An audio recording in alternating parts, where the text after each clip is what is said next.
ঢাকা বিশ্ববিদ্যালয়ের যে ন্যাক্কারজনক ঘটনা, তোফাজ্জলকে, একজন ভারসাম্যহীন রোগীকে, একজন পাগল মানুষকে যেভাবে নির্মমভাবে হত্যা করছে, এই খবরটা যখন আমি বারবার শুনি আমার ফেসবুকে, না সত্যি কথা বলছি, আমার চোখে জল ধরে রাখতে পারি না। তার চেয়েও সবচেয়ে বড় দুঃখ লাগে যখন শুনি ওই ভাইটার পৃথিবীতে আপন বলতে কেউ নেই, সবাই মারা গেছে। সত্য কথা বলতে জানেন, ওই ভাইটার চোখের জল ফেলাবে এমন কোনো মানুষ নাই। হয়তো আপনারা দেখেন তার লাশটা হয়তো বা মর্গেই পড়ে আছে, তাকে তার আপনজন যে কেউ আসে তাকে লাশটা নিয়ে যাবে এরকম হয়তো বা কেউ নেই।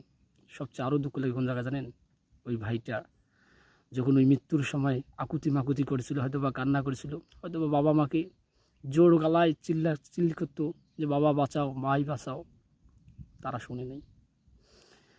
আপনাদেরকে বলছি, ওই তোফাজ্জল ভাইয়ের যে টাকা বিলটা আমি পরিশোধ করব, যদি সামর্থ্য থাকে আমাকে বলিয়েন।